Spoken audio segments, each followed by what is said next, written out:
Bonjour, bonsoir, selon l'ère à laquelle vous allez nous suivre à travers cette tranche et bienvenue sur l'espace de partage, la gloire du ciel. Nous sommes heureux de vous retrouver encore ce jour pour vous partager la parole du Seigneur en cette nouvelle année 2026. Nous avons dit pour ceux qui nous ont suivis de notre première émission que nous avions entamé une nouvelle année.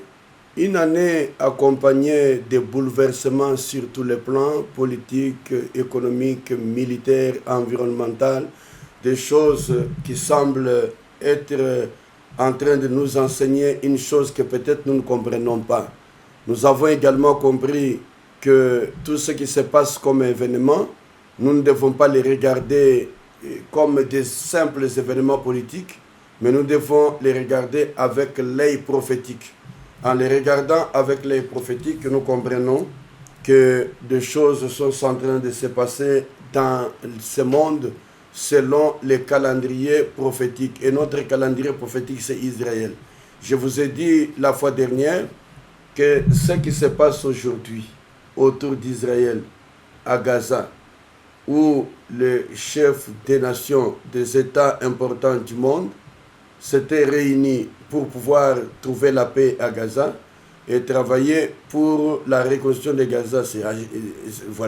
C'est presque Israël, avec Palestine, tout ça. C'est un message biblique que nous comprenons. Et j'ai commencé par vous dire que l'heure est avancée. Il est temps de se réveiller du sommeil d'après l'exemple que l'apôtre Paul nous donne. Il nous exhorte à sortir de railleries, des choses inutiles.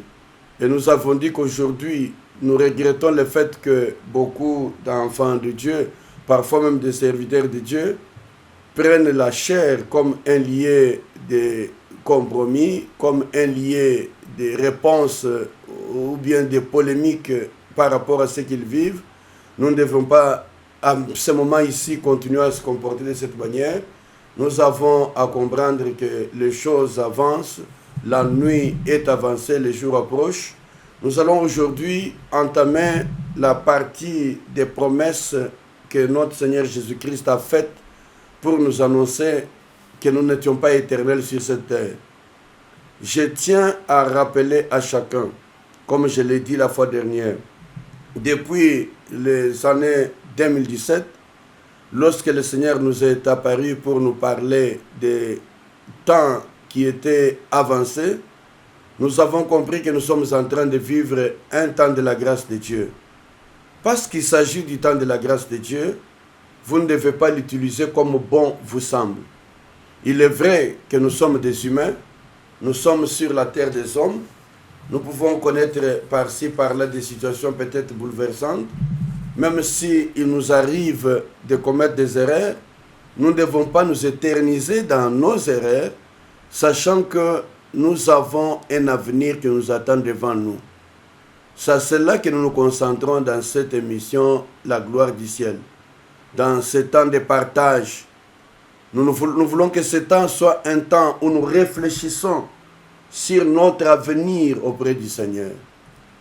Car les choses prendront fin, les choses de ce temps prendront fin.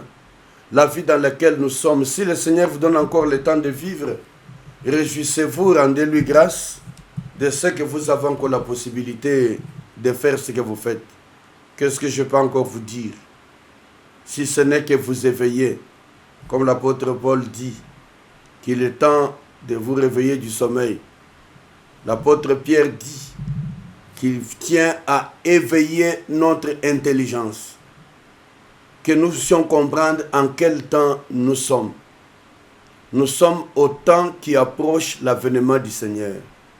Et je dis que depuis ce temps-là, jour après jour, je ne cesse à chaque occasion que nous avons de signaler, d'annoncer que Jésus-Christ revient bientôt. Il ne vient pas pour s'amuser.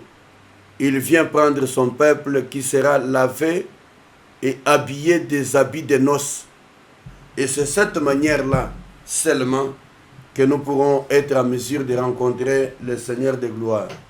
Je dis que dans la tranche d'aujourd'hui, notre temps de partage, nous le consacrons à l'examen des promesses de Jésus. Promesse, c'est que Jésus nous a promis quoi? Parce que je parle du retour de Christ. Mais qu'avait-il lui-même promis? Est-ce que lorsque nous vivons sur cette terre, nous mettons à l'esprit les promesses du Seigneur Jésus-Christ, ou bien nous menons notre vie vaille que vaille, comme si nous ne savons pas d'où nous venons, où nous allons? À vous qui aimez le Seigneur, qui avez donné votre vie à Christ, qui marchez avec lui, vous avez intérêt à vous donner davantage à lui, pour qu'encore une fois, il vous aide à rester dans la voie du Seigneur. Même nous qui vous parlons ici, chaque jour qui passe, nous faisons comme David, qui, approchant le Seigneur, il disait: sonde mon cœur, éprouve mes voies. Est-ce que je suis sur la voie d'éternité? Est-ce que je suis encore sur la meilleure voie? Écoutez-moi bien.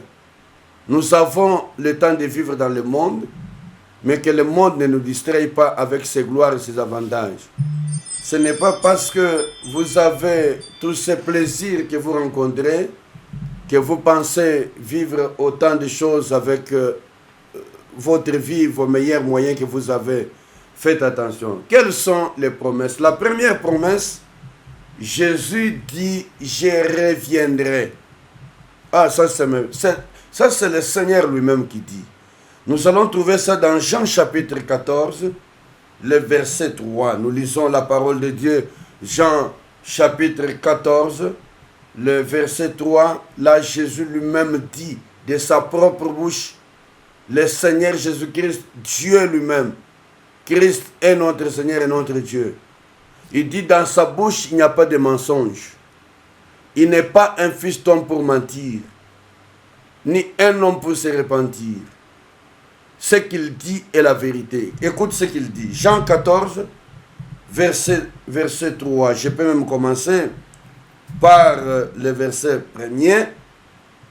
Que votre cœur ne se trouble point. Mettez votre foi en Dieu. Mettez aussi votre foi en moi. Il y a beaucoup. Commençons par le verset 2 maintenant.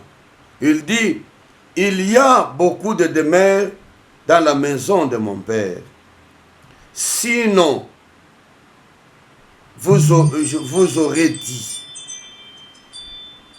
Oh, ça c'est merveilleux. Je reprends. Il y a beaucoup de demeures dans la maison de mon Père. Sinon, vous aurez, je dis, que je vais vous préparer une place. Verset 3.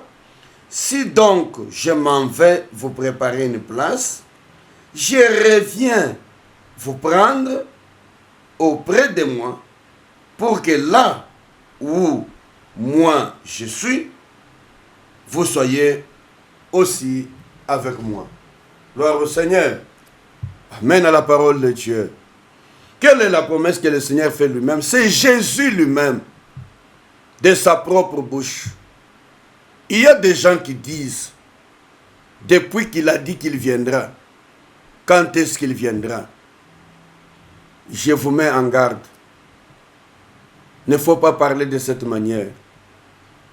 Il dit, les gens disent, il a promis, depuis le temps de nos pères, ainsi de suite. Il dit non, je vous l'ai lu l'autre fois dans Pierre. La Bible est claire, ça c'est le Seigneur Jésus-Christ lui-même qui parle. C'est Jésus-Christ lui-même qui parle. Il déclare la parole du Seigneur et il dit clairement qu'il y a des places dans la maison du Père. Il s'en va nous les préparer.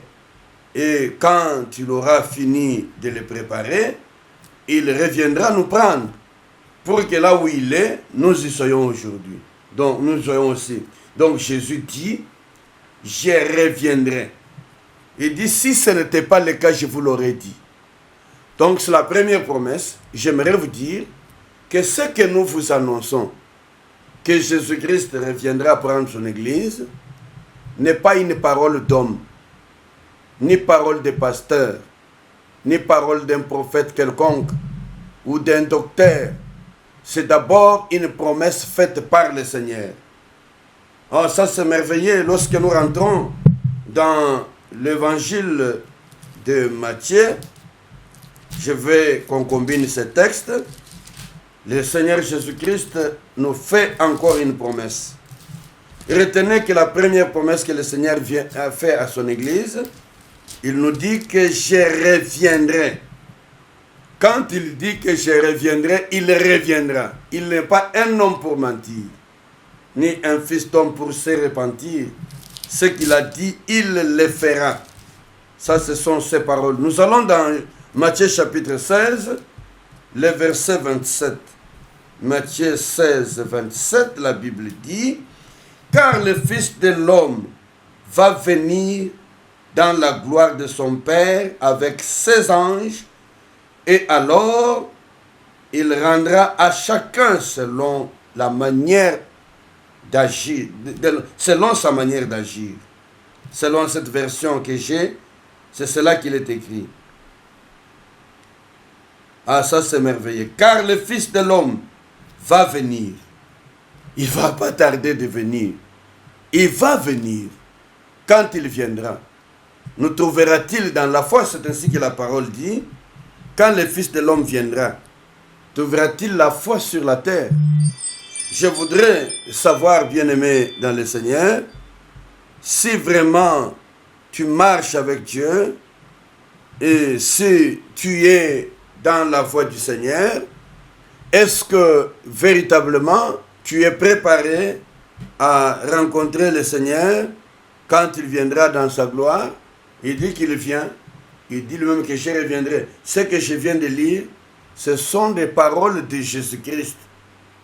À cette question, écoutez ce que la Bible dit. Nous sommes dans Matthieu chapitre 16, commençons par le verset 24. Alors Jésus dit à ses disciples, « Si quelqu'un veut venir à ma suite, qu'il se renie lui-même, qu'il se charge de sa croix et qu'il me suive. Car quiconque voudra sauver sa vie, la perdra. Mais quiconque perdra sa vie à cause de moi, la retrouvera. » Le verset 26. Et à quoi servira-t-il à un homme de gagner le monde entier s'il perd sa vie? Ou bien, que donnera un être humain en échange avec sa vie? Car le Fils de l'homme va venir dans sa gloire,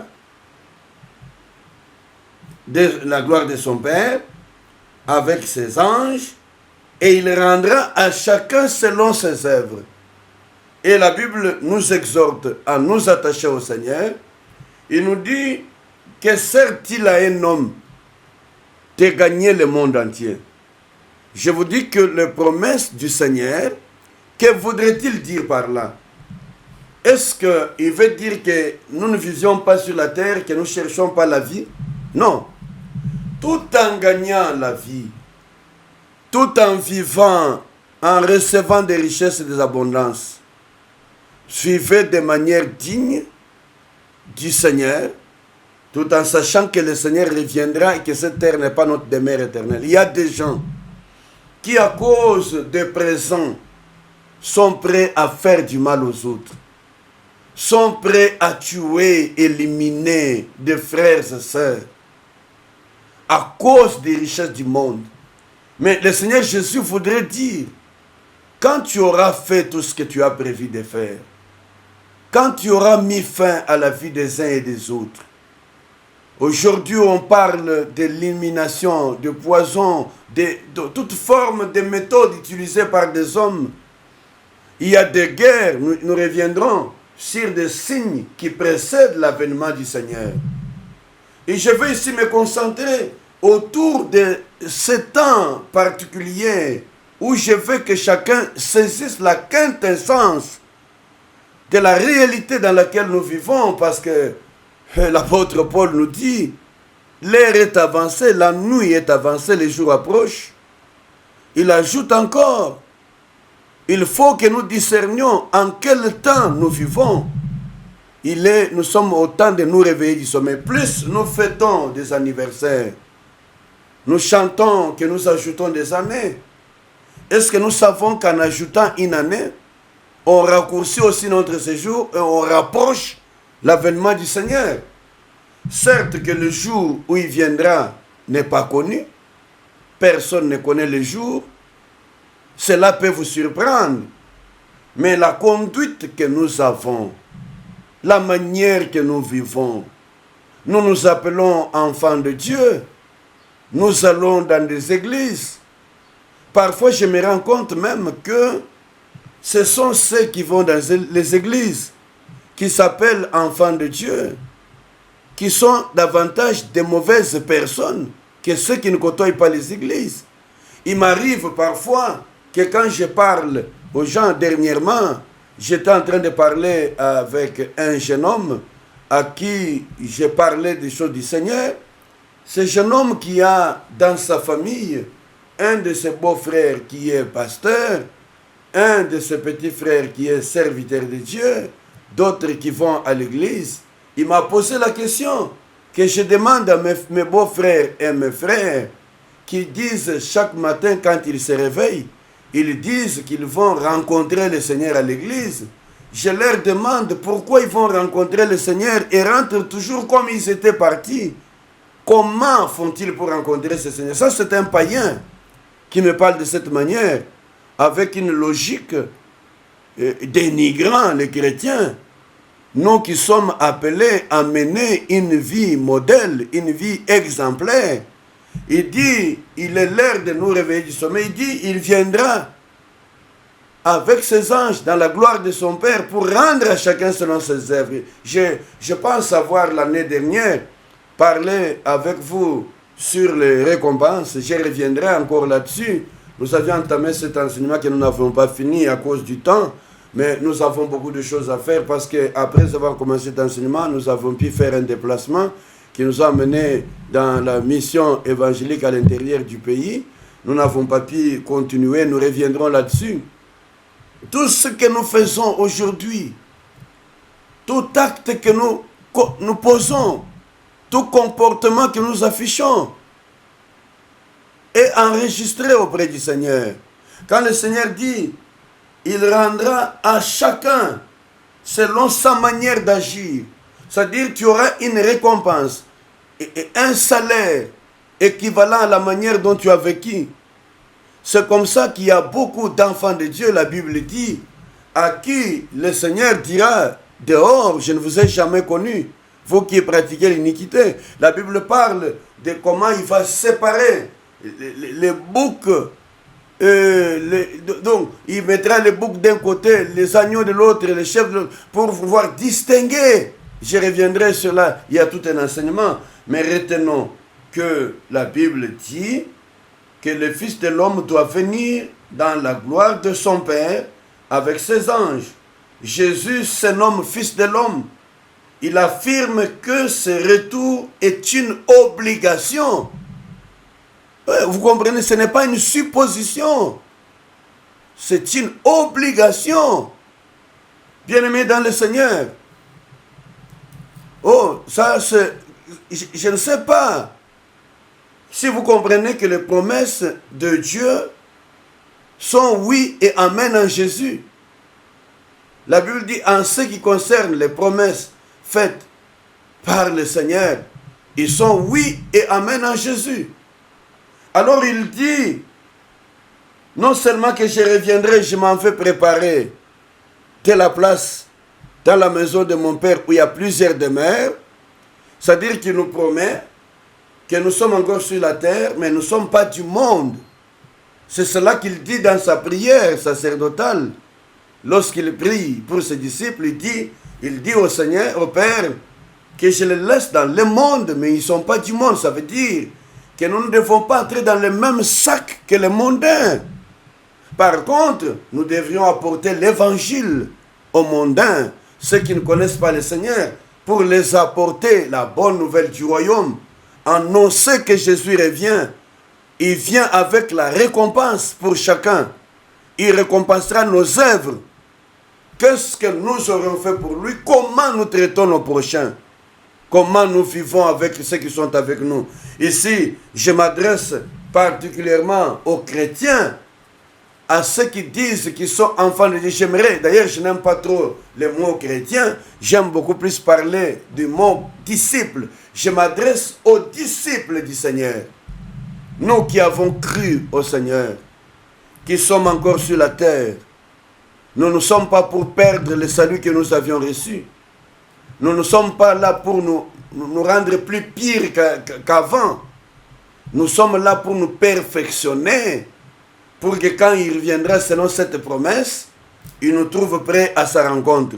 Alors je voudrais dire ceci, le retour du Seigneur, l'avènement du Seigneur est une obligation qui fait partie du plan de Dieu. Il ne s'agit pas d'une surprise qui arrivera. Ça ne sera pas une surprise qui vient, qu'on n'a pas programmé. Non, c'est un plan. Le plan, c'est une organisation. C'est des choses préparées par le Seigneur qui s'accompliront. C'est un plan divin, un plan arrêté d'avance. Ce n'est pas des choses d'à peu près qu'on peut dire ça peut ou n'est pas arriver.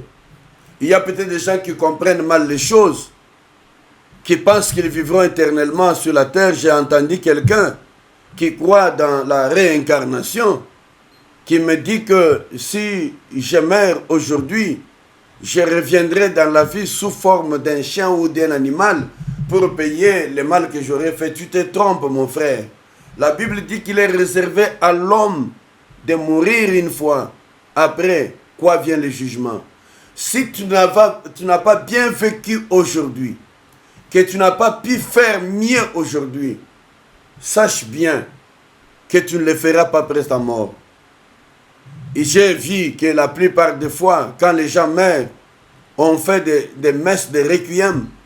Je voudrais dire que quand quelqu'un est déjà mort, la messe là ne le concerne pas. On peut beau prier pour que Dieu te pardonne, t'accompagne dans la demeure. Mais si tu ne mérites pas cette demeure, tu n'iras pas dans cette demeure. Même moi qui vous parle, si je meurs dans le péché et le mal, je n'irai pas les rencontrer parce que j'ai parlé du Seigneur.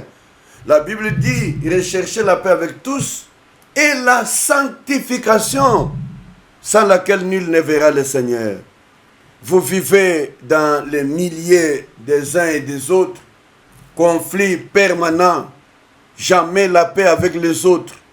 Vous êtes en train de vivre comme si le monde vous appartenait. Vous ne savez, Jésus dit, que servira-t-il à un homme de gagner tout? Nous pouvons nous battre, mettre tous les moyens en jeu pour gagner le monde, gagner la vie. Mais après avoir tout gagné, que nous restera-t-il à vivre? Voilà pourquoi je vous interpelle. Nous sommes appelés en train de parler des promesses du Seigneur.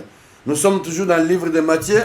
Je peux encore avancer un tout petit peu dans Matthieu chapitre 24, là où le Seigneur a parlé beaucoup sur son retour, sur des événements. Et je vous dis que je vous parlerai des signes précurseurs, des choses qu'il avait promises, qui s'arrivera avant son avènement, pour vous démontrer que toutes ces choses sont pratiquement toutes accomplies.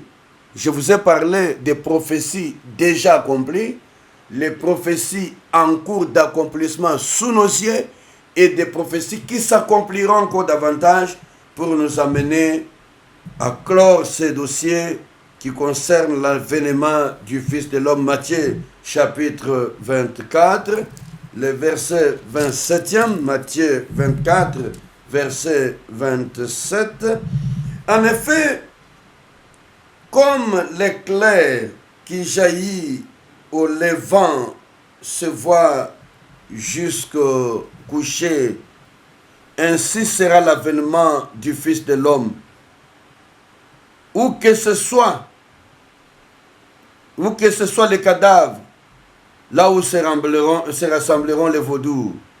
Aussitôt après ces jours de détresse, le soleil s'obscurcira, la lune ne donnera plus sa clarté. Les étoiles tomberont du ciel et les puissances de ciel seront ébranlées. Alors le signe du Fils de l'homme paraîtra dans le ciel. Toutes les tribus de la terre se lamenteront et elles verront le Fils de l'homme venant sur les nuées du ciel avec beaucoup de puissance et de gloire. Oh, quelle merveille! Seigneur Jésus, garde-nous, garde nos cœurs plus proches de toi pour qu'en ce jour-là, nous ne soyons pas à côté. Le Fils de l'homme reviendra. C'est ce qu'il est écrit dans la parole de Dieu. Quand nous avançons plus loin dans Matthieu 25, il parle toujours de ces choses. Matthieu 25, verset 13, il dit, « Veillez donc, puisque vous ne connaissez ni le jour ni l'heure. » Veillez donc, bien-aimés, parce que vous ne connaissez ni le jour ni l'heure. Il apparaîtra, il viendra bientôt. Et il est en train, comme je vous l'ai dit, pour ceux qui ont déjà suivi mon témoignage que j'ai donné sur la vision que le Seigneur m'avait donnée en rapport avec l'avènement du Seigneur, le Seigneur m'avait montré clairement et de mes oreilles j'ai entendu que le temps n'est plus aux distractions parce que dans le calendrier de Dieu, le Seigneur Jésus serait venu enlever son Église depuis des temps. Mais s'il n'est pas encore venu, c'est parce que le Seigneur nous a accordé un temps de grâce. Ce temps que nous vivons, c'est le temps de la grâce de Dieu. Que chacun devra comprendre qu'il ne s'agit pas de votre temps. Il dit, ça c'est clair, bien-aimés dans le Seigneur. Veillez donc, veillez. Ne dormez pas. Il est l'heure de vous réveiller du sommeil. Il dit, le salut est plus proche de vous que quand vous êtes venus au Seigneur. Pourquoi parle-t-il du salut plus proche? Voulait-il dire que nous n'étions pas sauvés avant? Non, nous sommes sauvés, mais notre salut ne sera total que lorsque nous serons dans la présence de Dieu. Et quand il dit, le salut est plus proche de vous aujourd'hui que lorsque vous avez cru, c'est-à-dire depuis le jour que nous avions cru, nous courons vers la rencontre du Seigneur dans sa gloire. Et maintenant, il veut nous dire que ce temps-là est plus proche. Vous pouvez, après avoir couru, autant que vous avez cru au Seigneur, je ne sais pas combien d'années vous êtes dans le Seigneur, mais je ne sais pas aussi combien de fois vous avez chuté dans la foi. Imaginez-vous qu'à partir du moment où vous avez donné votre vie à Christ, vous êtes tombé dans le mal, vous vous êtes repenti, vous êtes tombé, vous êtes repenti, vous êtes tombé, vous êtes relevé. C'est un chemin que vous avez fait. Voulez-vous que ce chemin se termine comme ça? C'est comme ça qu'il dit que le salut est plus proche de nous que lorsque nous avions cru. C'est-à-dire que nous avons commencé loin avec lui. Je me rappelle, quand nous étions au début de notre foi, j'étais encore élève, étudiant. Nous avions nos problèmes liés aux élèves. Nous avions des problèmes de la communauté estudiantine. Et après, je suis dans la vie professionnelle. Chaque domaine de vie dans lequel je suis passé, il y a des problèmes liés à cette vie-là.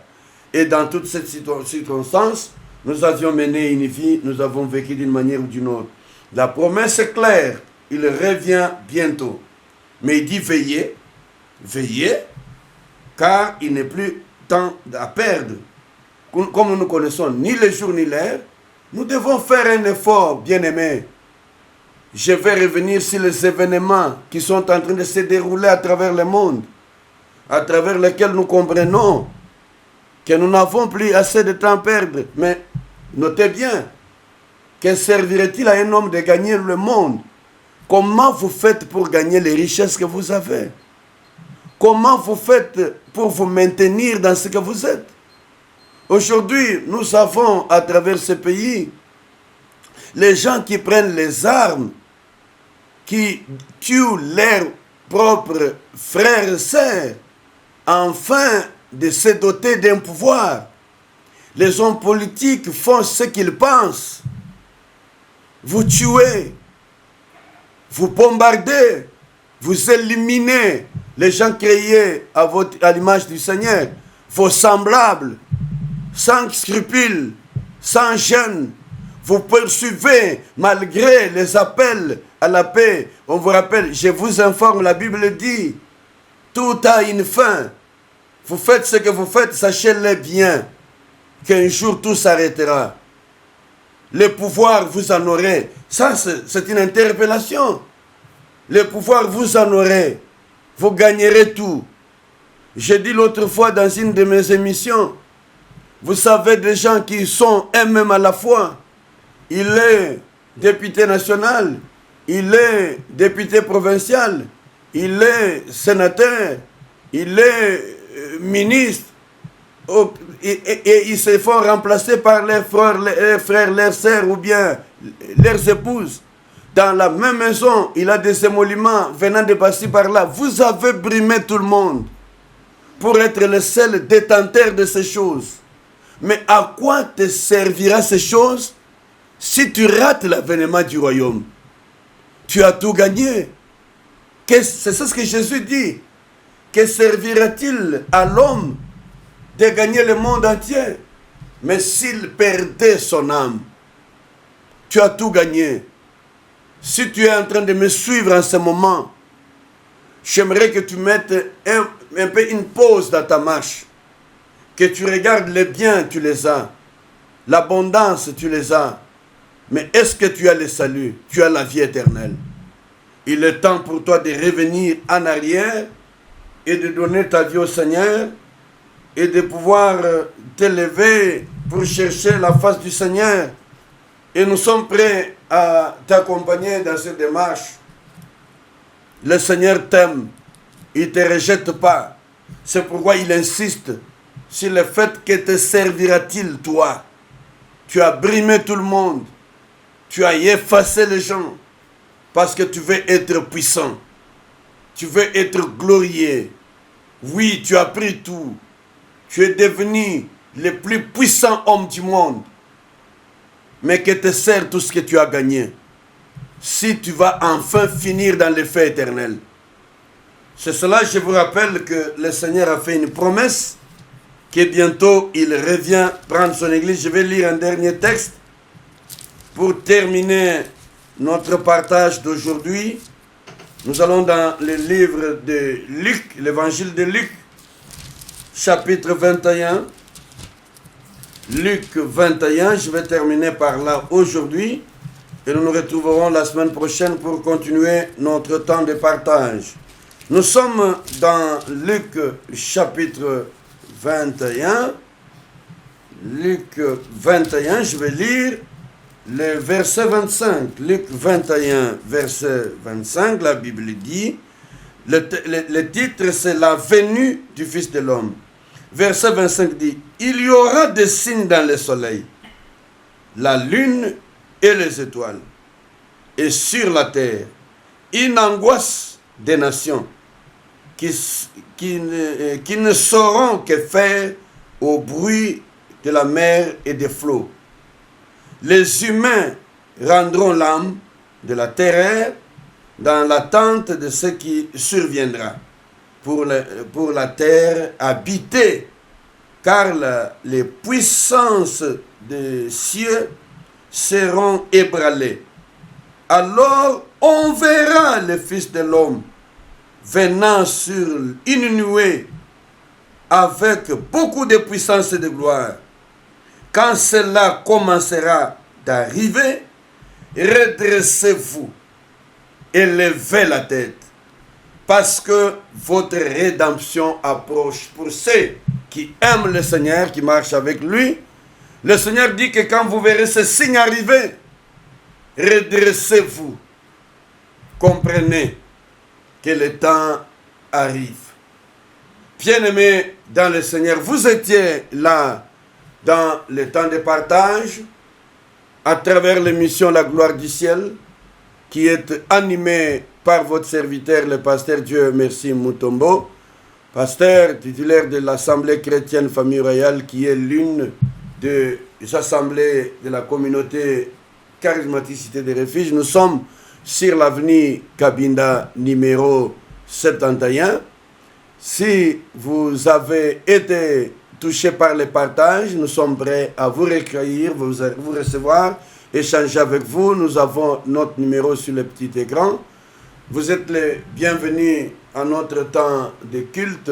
Nous nous réunissons sur notre temple qui est situé sur l'avenue Cabinda dans la commune de Kinshasa au numéro 71.